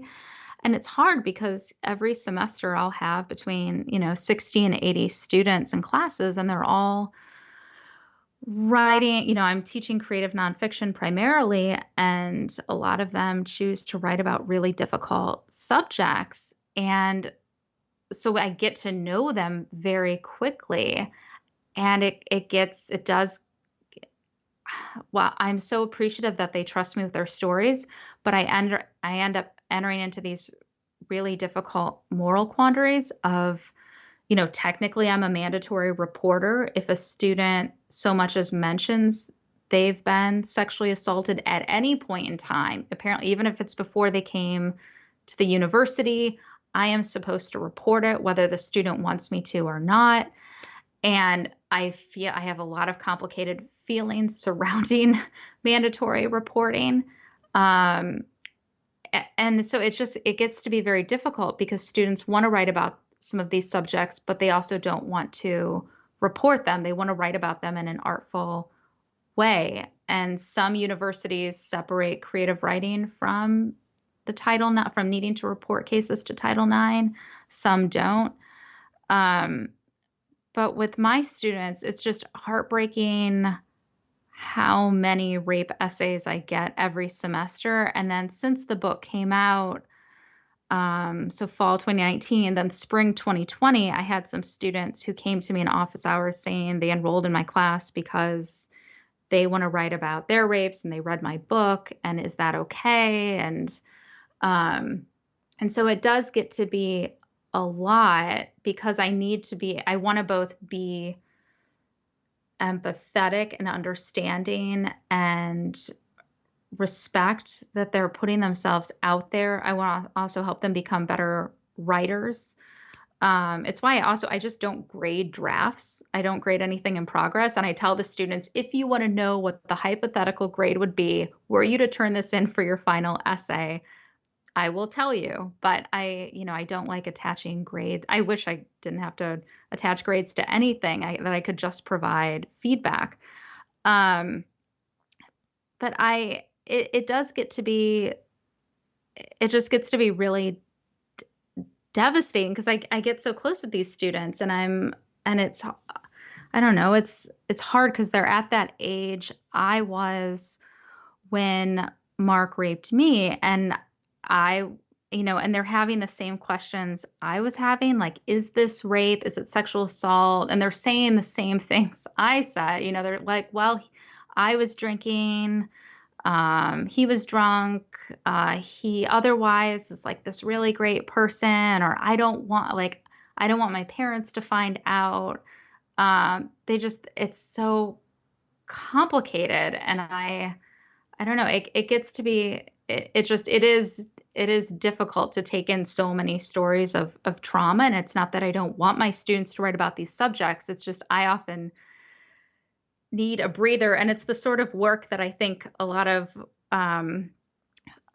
faculty who are either or women or and of color, they end up doing this tremendous amount of emotional labor. Because I was talking with a colleague about just how it was like the 12th rape essay I had gotten one semester. And he had said, he's like, I've never had a student write about rape for one of my nonfiction classes. But he was self-aware enough to say, he's like, I think they just don't feel comfortable, understandably, writing about that subject. And I think that becomes challenging too, because I think there are a lot of male faculty out there maybe who would be understanding and who could be helpful to students, but understandably, some students might not want to turn in that sort of material to a male instructor. And so then the work does fall on the other faculty. So yeah, I mean, I'm preparing myself now with classes starting next week. I have a couple of nonfiction classes, and it's just, yeah, it's really depressing how prevalent it all is. Well, I want to ask you about teaching and failure, because for the one hand, you've said in interviews that you would never tell a student to ask consent of a perpetrator to include them in one of their essays. So we get a dissonance between your book and your advice. But also, maybe this isn't really about failure, but this is just very fascinating to me also, is just being self-aware of your own things that are necessary guideposts for you, but not necessarily guideposts out in the world that you want to expose your students to ways of writing that you yourself wouldn't feel comfortable with. So for instance, you're not comfortable employing, or you prefer to be a stickler to the facts. You prefer to use facts as a constraint. You don't want to bend chronology. You don't want to use composite characters. But composite characters are not that uncommon in creative nonfiction. Bending chronology certainly isn't. So I would love to hear both sides of this in terms of why those are your constraints, but then also maybe you could point to some works that you teach that are outside your comfort zone in terms of not that you're uncomfortable necessarily with those books, but you're uncomfortable with using those techniques in your books. Yeah, that's a really good question. So I often, every semester, I tend to change the readings up to some extent. There are some books that feel, permanently parked on my nonfiction syllabi. And I like to assign books where I know the authors are using techniques that I myself wouldn't use, because I don't want to end up teaching students where they all end up writing like hyper meta memoir works at the end of the semester. I want them to be able to find their own voice and style, and be exposed to the range of ways that one can approach creative nonfiction. But I do like to assign works that use composite characters, that acknowledge bending chronology, and bring the authors to the class. Like usually they'll visit remotely and talk with students, and so that students can find their own place in the discussion. A work that I think does it really beautifully is Jessica Hyndman's Sounds Like Titanic, a memoir, but she prefaces that book saying how she played with that. She prefaces it by saying that she uses composite characters. She's up front and saying all the stuff that she does, and it is a book that is getting at and considering this idea of truth and fact. Well, could you talk about, it sounds weird to say, why is something being factual a constraint? But that implies that there must be works of nonfiction where it isn't as much of a constraint as it is for you. Yeah. So I think for me, I like to think of facts as formal constraints, that probably partly because of my background in studying journalism, but also because of the subject matter I explore. So with the first book, writing about mental illness and psychosis, there is this question of what is real and what is not. And then with this book, and also, sorry, with the first book, writing about my dad, I just didn't want to fictionalize any aspect of his character. It seemed so important to me to be as close to the truth as I remembered it. But then with this book, I think we're so used to women not being believed when they come forward with their stories. So I didn't want anyone to be able to like poke holes in my narrative. So it was really important to try and stay as closely, to keep as much fidelity to facts as possible. But I'm trying to think of works that that aren't as close to the truth. I think Jessica Hyndman Sounds Like Titanic, where she prefaces it with this notice that she's using composite characters. But there's an honesty in that. And so I think it's interesting for some students don't even think of some nonfiction as using composite characters. Because sometimes, like in books, I think it might have happened with, I could be wrong, but I think This Boy's Life, I haven't read it in so long, by, oh God, what's his name? Tobias Wolff. I think it's in the copyright page, if I'm remembering correctly, where it mentions composite characters. It's not like a large notice that that's what he was doing as prefacing the book. So, the notorious one is John DeGata. I don't remember what the name of the book he wrote with his fact checker was, but it was based on the controversy that he was changing details of, I think, of a suicide, but not of a someone he knew. He was writing, nonfiction, but changing, the color of what they wore or the day of the week for reasons that were aesthetic to him. Like where he would be like, oh, that sounds better in the sentence to have it be a Thursday with a purple jacket, which was very problematic for a lot of people, including, I think, the family of the person who killed themselves. Well, right, because I think also with that book, I think I've read the beginning of it, and I found it irritating.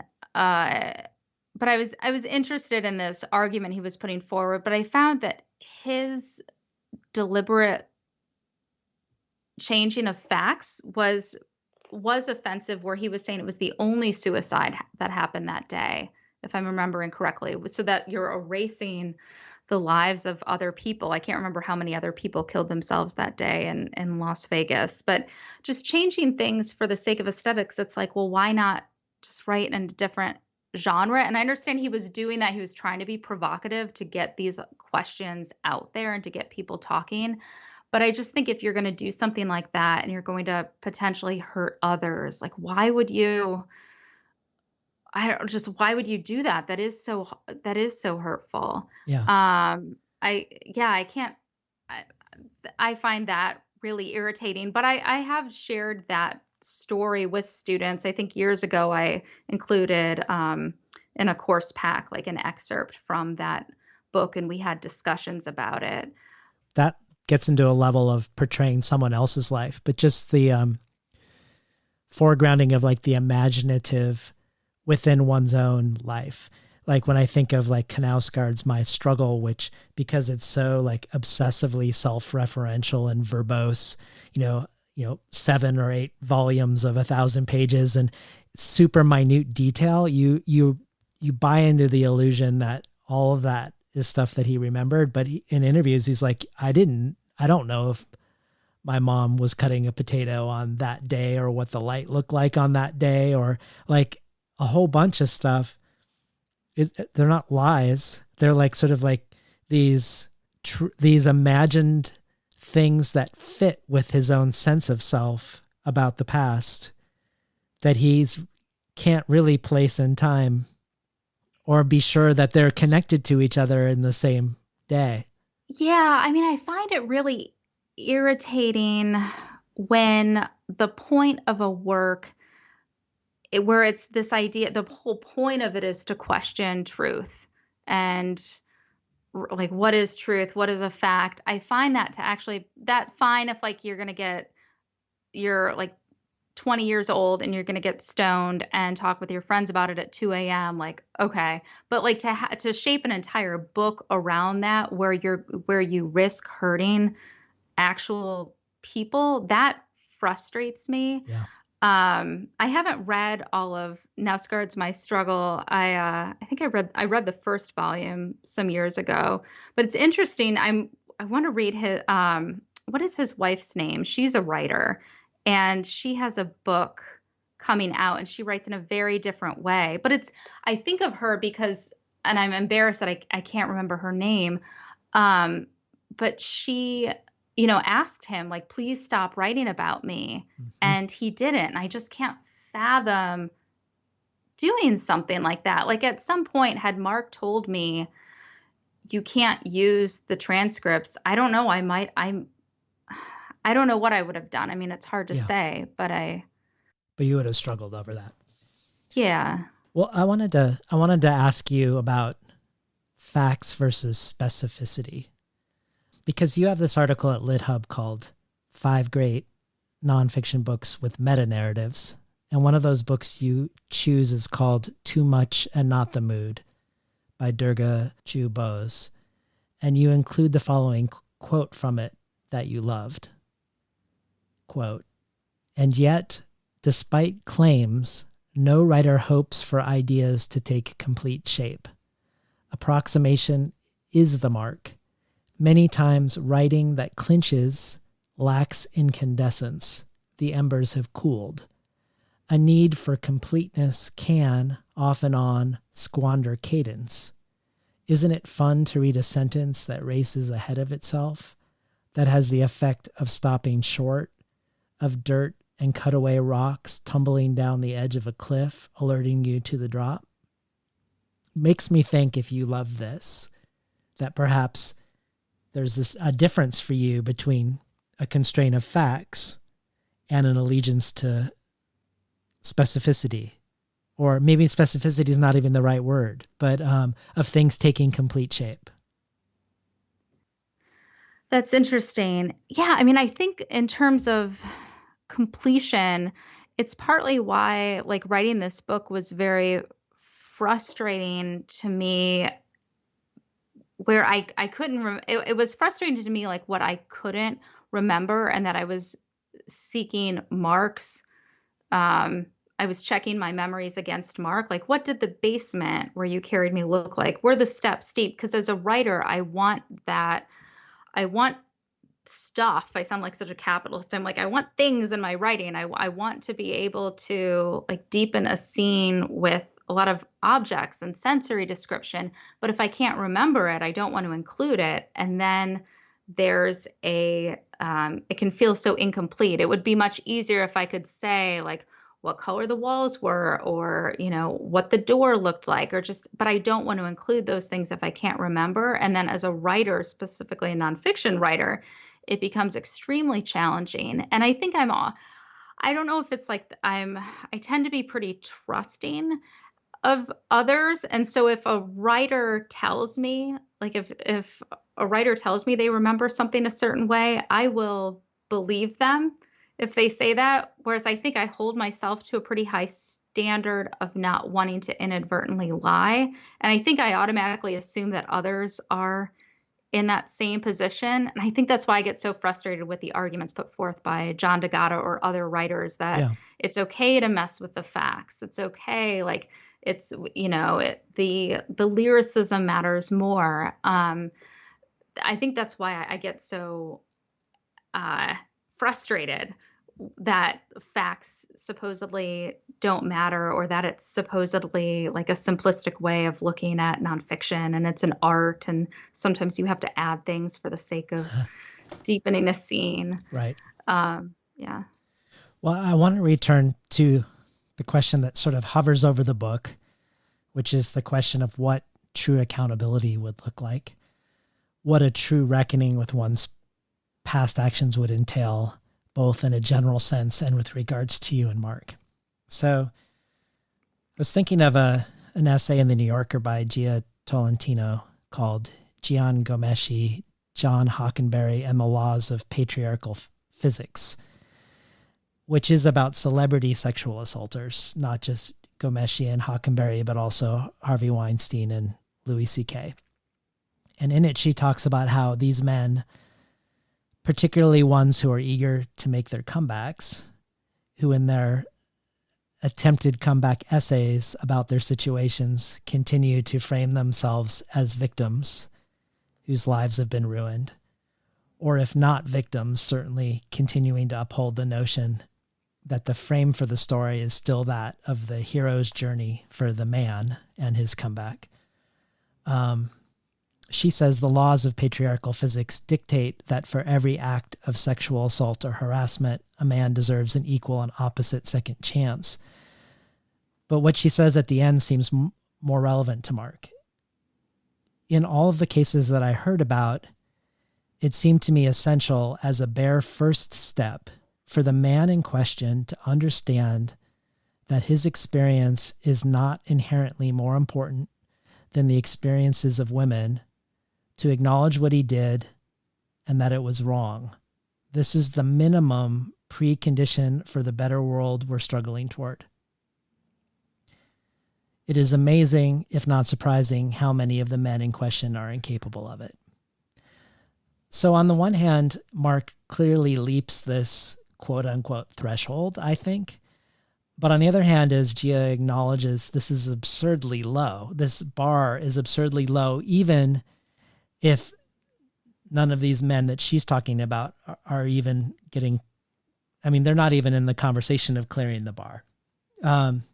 So So I'm guessing a bare first step is not the same as true and just accountability. So I wanted to hear what your thoughts were on what that would look like for you in Mark's case, and your thoughts more generally about restorative justice versus having him arrested, which is something your editor in the book wonders why you haven't done.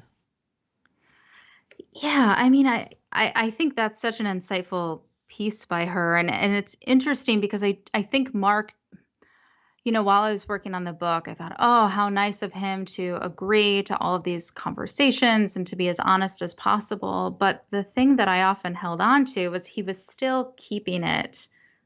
It's odd. Like there was this tension of like, he's keeping it a secret.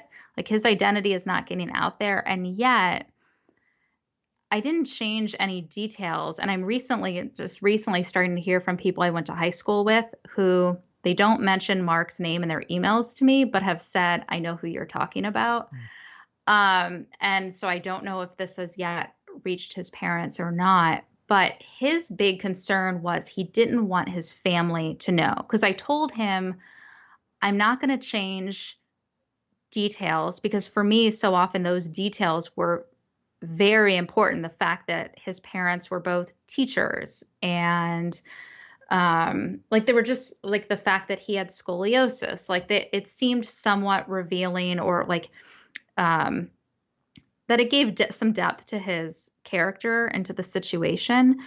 So I told him I wasn't going to change details, but that I would change his name. And he said that was fine. And at one point I said, anyone who went to school with us though or who knew us then would probably be able to figure it out. And he said that was okay.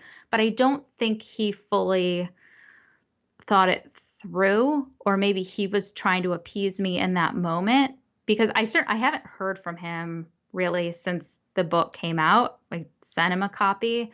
We texted about something related to publicity dealing with the book. And it's so odd that part of me wanted to be like, but did you like the writing? Like that's such like a weird thing to actually want him to like validate the writing. But that was actually that was on my mind, but it's not like he would necessarily have the greatest distance to be able to talk about the book in that way. But I think like I do think he did the bare minimum because at a certain point he said this was actually helping him, and that annoyed me. I think for true accountability in this situation would be for him to tell his family because he knows that's important to me. This is not me asking him to post on social media or to tell complete strangers or, to tell the people he works with. It's just that immediate group for me, his family, that would be meaningful and I think would help toward actual change because, as my mom had pointed out after I told her what the book was about, she immediately wanted revenge in a way that I didn't necessarily. And she wanted to send the book to his parents. And in true Midwestern passive aggressive fashion, she's like, I'll just send the book and say, look what Jeannie wrote. I thought you would find it interesting. You were always curious about her writing. I was like, Mom, please don't. Like, you can do what you want. What's that? She didn't do that. No, she did not do that. What's interesting is after she read the book, I asked her, I said, are you going to send the book to his parents? I said, I would rather you not, but I'm not going to tell you what you can and cannot do. And she said, no, I think I would feel bad. And that when she told me that, I started to worry. It was before the book came out. And I thought, oh, did I make him too sympathetic that my mom would have second thoughts? But she was concerned, and it was the same sort of concern I had. We're not wanting to upset his parents because we think of it as like, well, they weren't involved in this. But my mom made the point, well, his dad is a principal. He could talk with, this might influence how he teaches these young boys. So I think true accountability in this instance, like Mark acknowledged that what he did was wrong. He said he knew what he was doing was wrong while he was doing it, and he did it anyway. He seemed pretty open to me, but it maintained, it's still like private. And yet at the same time, though, it gets complicated because it is public. It is a book that is out there that anyone conceivably get a hold of, including his parents. And I think he assumed maybe his parents wouldn't hear about. He said something that really annoyed me. He's like, "Well, just stay off the bestseller lists and the book clubs." And Oh my God. then and I that really bothered me. And then suddenly I thought, now I do want it to sell a lot of copies. But his big concern was not, he didn't want to, his parents to find out. He felt a lot of shame surrounding it. And I don't know. That's why it annoyed me when he sent me a photograph of him and his mom in a hot air balloon. And, Oh wow. and just to show me, he mentioned like, oh yeah, it's on my mom's bucket list. She's always wanted to go in a hot air balloon. And it kind of came out of nowhere. And that bothered me because at that point I was still preparing to tell my own mom what the book was about. Right. And it was at that moment I felt some like, oh, I want revenge. Yeah. But however short-lived actually that feeling was, though, because I think his participation can lead to some restorative justice because of what I've heard from readers. I think that's why it's so complicated, like, because this is both public and private. Like Mark's identity will be known to anyone who we knew who reads it, but for everyone else, he's just Mark, Right. So it's complicated. I think he would have to talk with his family about what happened Yeah. for it to be true, like to really see this through. Well, I don't want to fail to engage with a really amazing conversation you sent me between you and Amy Berkowitz in The Believer. I don't know if it's out yet or not. Is it? It comes out in it comes out, I don't know, I think October. Okay. So. But one of the things she raises that seems really important is about how everyday and normal Mark is. She says, there's nothing remarkable about Mark. He seems like a regular guy. He could be anybody. And that's who's doing the bulk of the assaulting in our society. Unremarkable guys like Mark, guys who are basically nice, guys who you may well be friends with, and guys who, as writer and filmmaker Virginie Despentes points out, may not think of what they did as rape. She says, men condemn rape and despise rapists. What they do is always something else. And Amy doesn't let Mark off the hook in this regard, even though he accepts the term rape. She talks about how late in the book, Mark brings up the topic of incels and how he doesn't understand them at all or their contempt for women. But a few pages later, Mark says he felt angst about being a virgin and converted this angst into his sexual assault with you. So Amy thinks Mark continues to be in denial about what toxic masculinity actually looks like, what sort of guy really is an example of toxic masculinity. And she wonders about the self-awareness of men who read your book in general, if they will see parts of themselves in Mark, or will they need to assert themselves as apart from him because he is a rapist and they aren't, much like Mark continues to assert his distance from incels, or sort of his cliched view of toxic men being men who are bikers on loud motorcycles. So I guess I wanted you to talk a little bit about this, because you've said you know many women who know men just like Mark, but many men point out just how terrible Mark is and that he resembles nobody they know. Yeah, that was so strange for me when I started doing interviews about the book, or would, start to engage in conversations about it, where a lot of men would tell me that Mark seemed unrecognizable to them. Meanwhile, pretty much every woman I talked with about the book would tell me that they knew someone just like Mark. And yeah, I think there was this distancing that happened. And it even happened like after I finished writing the book. It was around the time of the Kavanaugh hearings. I contacted Mark because I was interested in what his take was on them. And I didn't say why I was interested in his take. I assumed that would be obvious.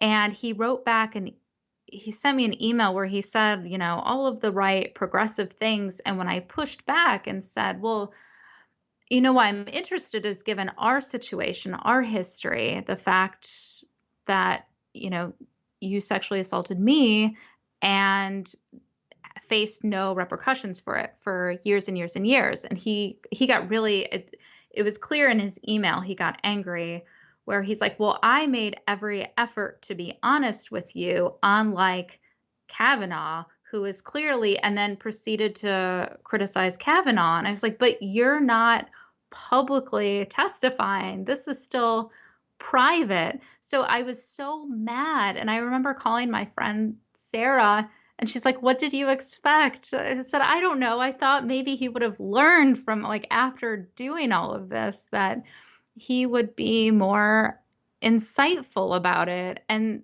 so that frustrated me, that he was distancing himself. Suddenly he wasn't as bad as Kavanaugh. Or so the fact that even Mark would engage in that I got so upset about. But a lot of guys, I noticed, wanted, in talking about Mark, it was very much like, he's so pathetic. He's so, like, just putting him down and turning him into a caricature, which is not what I wanted. Yeah. Well, this brings us to a variant of a phenomenon that seems true, but also illogical at the same time, that almost all women, if they haven't been assaulted themselves, know other women who have been. But almost no men know of a man who has assaulted someone.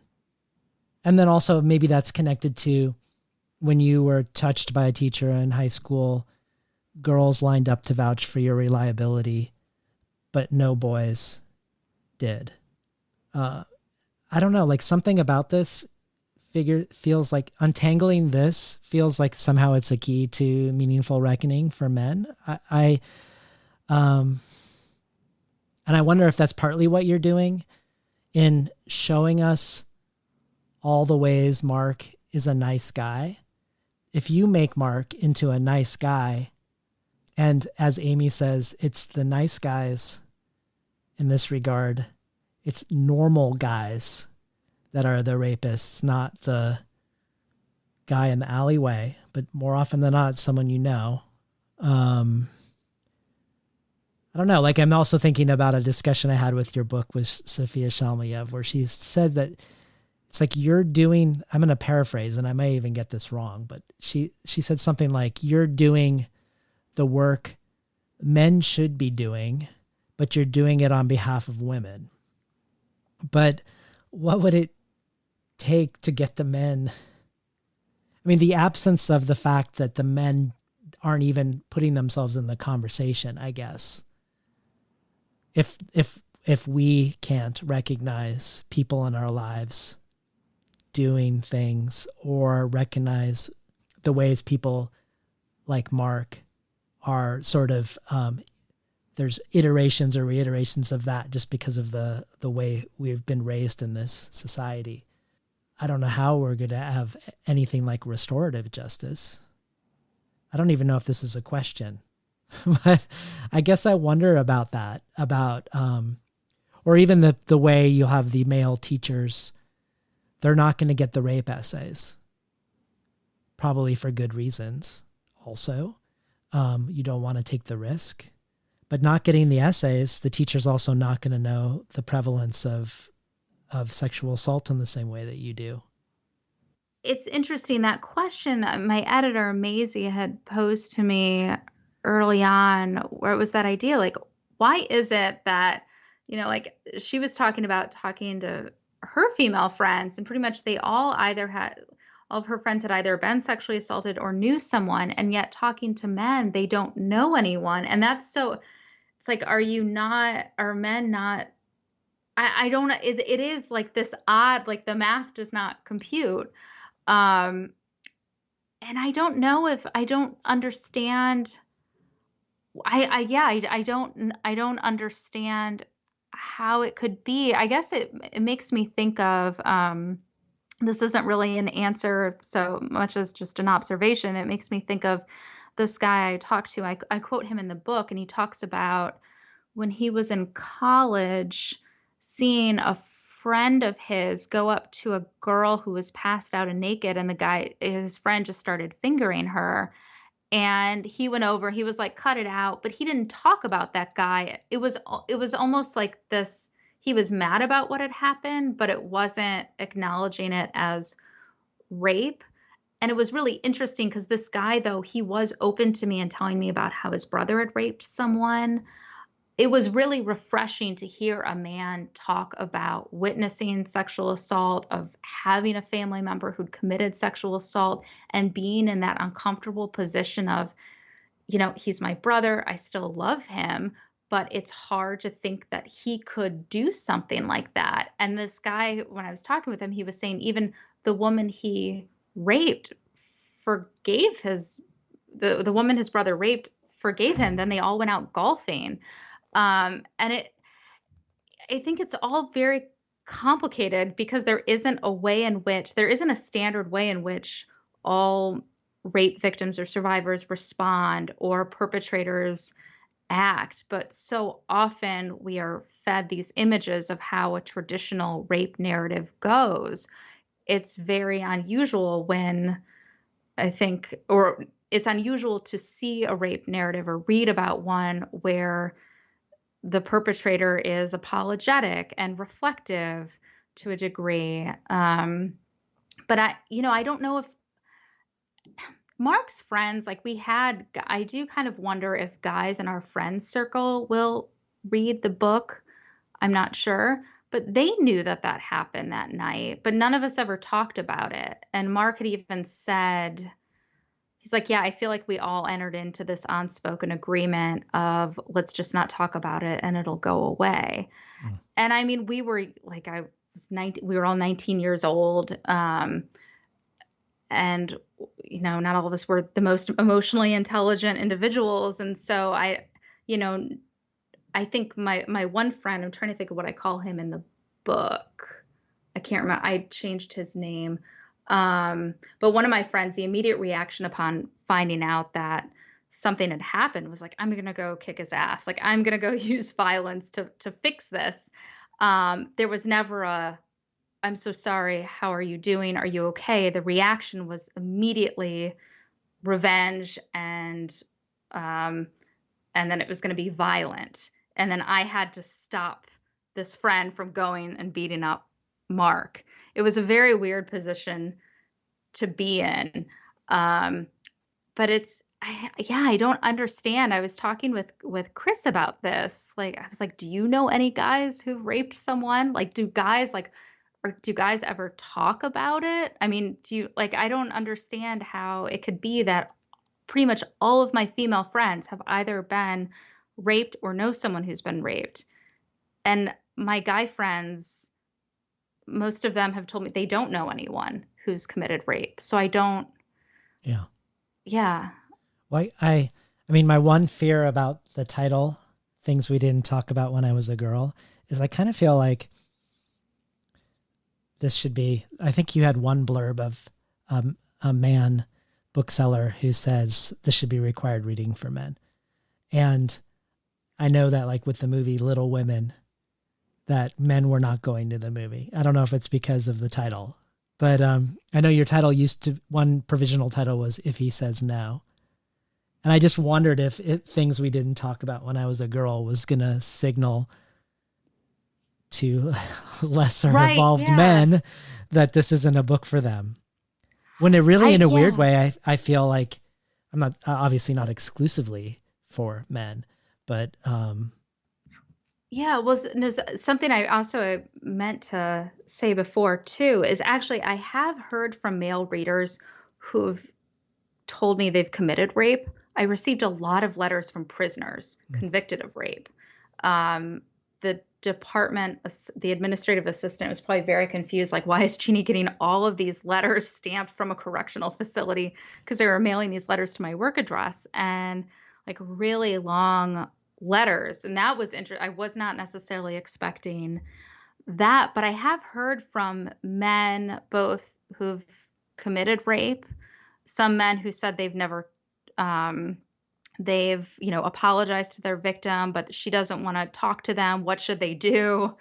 And but also men who, have been sexually assaulted themselves.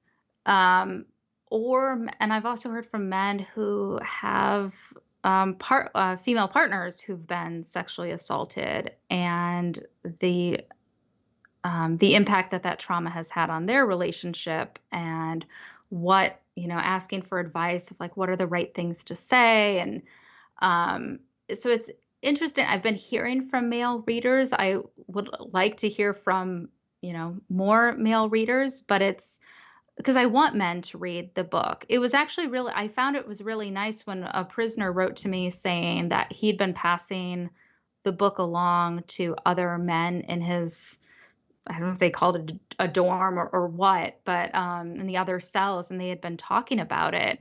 And I was telling a friend about it, and she's like, "Oh, that's so annoying." And I was like, "Well, no, I don't know. I think that's nice. Yeah. I mean, I want them to talk about it, because the one had told me he had never really considered the lasting harm that he had caused this person, this woman. And he mentioned that he started committing sexual assault in the way that Mark did, and it accelerated from Oh, there. wow. And that was... So that must be really gratifying to have that sort of reflection where the person sees themselves in the early stage, and also the possibility there will be people reading the book who are doing what Mark's doing or contemplating doing what Mark's doing, and will end up doing what this prisoner was doing. Yeah, I mean, I am hopeful. The one reaction I had when the prisoner told me that because he had committed multiple rapes, and when he told me that he got started by doing what Mark did, by using his fingers, and he told himself it wasn't rape when he did that, I couldn't help but then I think it was me looking for another way to blame myself and thinking, because I was getting asked the question, how do you know Mark won't do it again or hasn't done it again? And I don't. And then there is this expectation that's put upon rape victims or survivors that that it's their job to to hold the rapist accountable so that it doesn't happen to someone else. The implication being, if you don't, then you're to blame for further rapes, which is a very messed up amount of work to put on someone. And I don't know if Mark has sexually assaulted anyone else. He told me he hasn't. That's not to say he's not lying, but that was, getting the letters from prisoners was very meaningful, but I think it was also hard because I couldn't help but, start thinking, like, is Mark a repeat offender, as most offenders, it seems, statistically are. Yeah. Well, before we finish, I want to ask a question sort of on behalf of nonfiction writers. Because I've had a lot of memoirists on who have written about their abusers, from Lacey M. Johnson and Melissa Febos and Carmen Maria Machado and you. And everyone's had a different strategy on how much or how little to disguise identities. And you're very upfront, as the piece you read at the very beginning shows us. You walk us through actually the process of coming up with a name for Mark. But surely there's a legal discussion happening behind the scenes that is informing some of these decisions. And what was gratifying about my conversation with Sophia Shalmayev is that she was totally forthcoming about how that all looked for her and the toll it took on her when her publisher made her call the book a memoir with all of its legal ramifications versus a book of autofiction, which is what she wanted to call it. So, I mean, I understand other writers I've had on couldn't be that candid or wouldn't be that candid as Sophia was. I love she's very candid. I love that conversation. But so I don't know if you can be, But I was wondering if you had anything you could share for other writers who want to write nonfiction that may involve abuse or other things involving another person. Um, because I know Mark gave you a lot of freedom legally that wouldn't be the case for others. But nevertheless, I think any thoughts that you had about it, conversations you had with Tin House or otherwise, that shaped the book because of the not because of art necessarily, but because of fear of liability or other legal questions. Yeah, and it's so funny. Earlier today, I was actually just emailing with a writer friend who has a memoir that's going to be coming out, and she is very frustrated with legal. She needs to go get documents to prove something. And I actually referred her to your conversation with Sophia. I Mark, in signing that waiver, I was told by Tin House then that we were basically in the clear legally speaking. I was worried and I was surprised that no one followed up with me about the high school teacher. I mean, I have the police documents showing what was reported, and it wouldn't be hard for anyone to figure out his identity. And I was a little bit concerned that is there a chance he could sue. But the legal situation with this book was actually there was nothing. Okay. And I was telling, and I don't know if like, had I gone with like a really big, like a corporate publisher, that has a big legal team, uh, would I have had to go through more of a legal mess? I have no idea. But I was telling Chris actually the other day, I was like, I wonder if my high school, because I'm all of a sudden hearing from people from high school who I haven't talked to in, more than a decade. I wonder if it could get back to him. I mean, he's not at the same school, but still. And Chris had said, well, I highly doubt he would come forward because think about how Right. bad that would look and how that could absolutely destroy his family. I mean, he has this former teacher of mine. He has two daughters. Did you So hear I, from any of the boys who didn't vouch for your reliability when they could have? what was the question? Did you hear from any of the boys who could have vouched for your reliability, like your friends who were women did? No, I haven't heard from any guys I knew, a lot of my friends from high school were guys. I haven't heard from any of them. Interesting. Yeah, I've heard from women I went to school with. I did hear from one woman who I'm now remembering that I think her husband was at the party that night. He and I weren't super close friends, but I don't know if like he has read the book or not, but I haven't heard from any of the guys. So yeah, legally speaking, I didn't it was pretty it was pretty easy. And Mark, in signing that waiver, I mean, he didn't ask to see the manuscript. He sent it back to me like within minutes. Mm. So it wasn't too bad. Well, I'm interested to hear what you do next or what you're doing next. So you wrote your first book over a decade. You wrote your second book in 8 months. So I'm assuming your third book's coming out in 6 weeks, right? Because you're getting quicker and quicker, right? Can you tell us what you're working on now? Or unless you have a thing about not talking about works in progress. No, I don't mind being asked. It's just, I think, what I guess the risk is in talking about it, I can maybe make it sound interesting. Like what I'm working on intellectually, I'm interested in it. I haven't yet figured out my way in. We usually have to have like a metaphor or an image pattern, or the shape has to be somewhat clear to me. I'm interested in how storytelling influences mental health treatment. And I've been doing a lot of research and thinking about it, but I haven't generated a whole lot of writing about it. I say that though, and then I look back at notebooks that are full with like fragments where I'm, jotting out thoughts. but it hasn't come alive to me quite yet. But that's when I'm interested in this nature of in the nature of language. I've been reading a lot of books on narratology, which I never thought I would read all of these rhetoric books.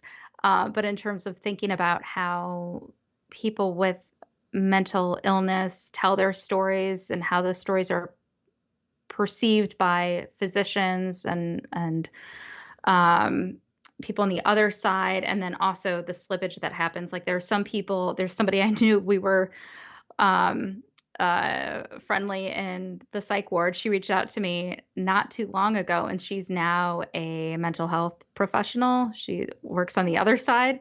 So I'm interested in it, but I haven't yet.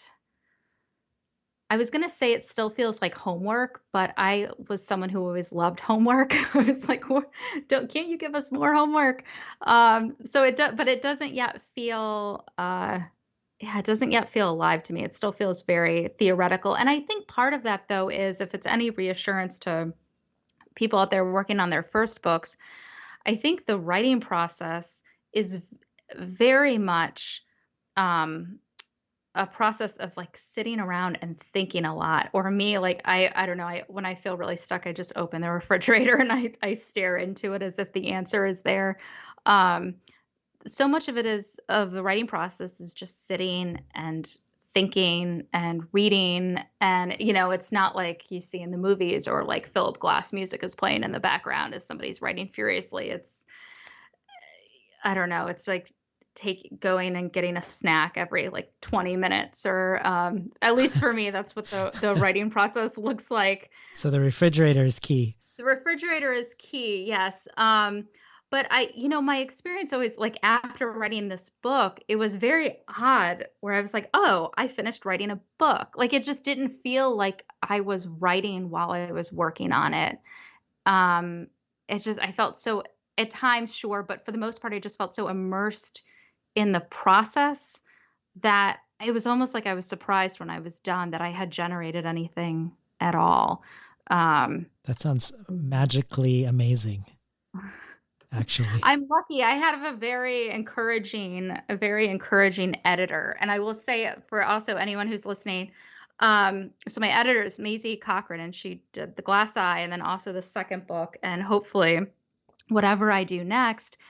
And I'll say a sign of a good editor is someone who asks the right questions, but they're like questions that get you as a writer to think about it in a way that the editor has in mind, where like you answer the question and suddenly you think like you came up with the answer, but actually all along the editor was kind of guiding you. And I think Maisie sometimes asks these like really, I mean, always her questions are amazing, but like she'll ask these questions that really help me see something come alive. And so I'm hopeful if I start talking with her a little bit about the next project that That's great. Come together.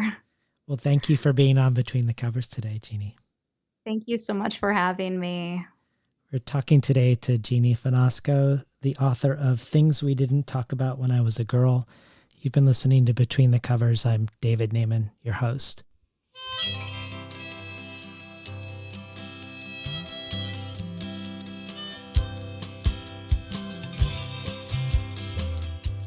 Today's program was not recorded at the studios of KBOO, but at the volunteer-powered, non-commercial, listener-sponsored, full-strength, makeshift home office of me, David Naiman.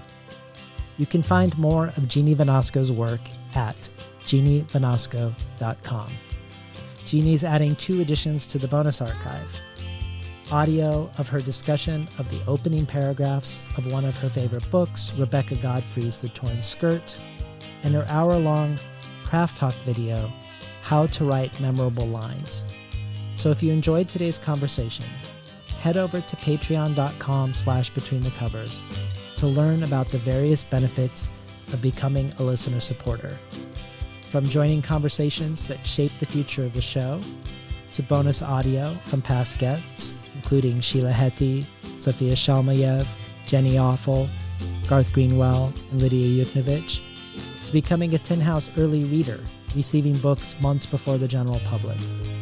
All of this and more can be found at patreon.com/betweenthecovers.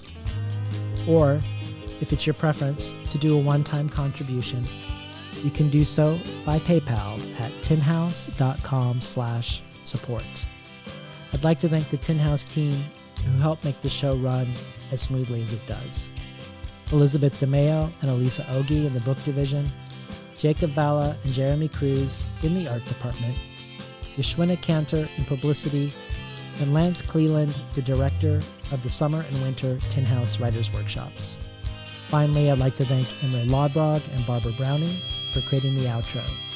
Their album, Imre Lodbrog, A Sapatita Me, can be found on iTunes, and Barbara Browning's trove of ukulele covers can be found at soundcloud.com/Barbara Browning.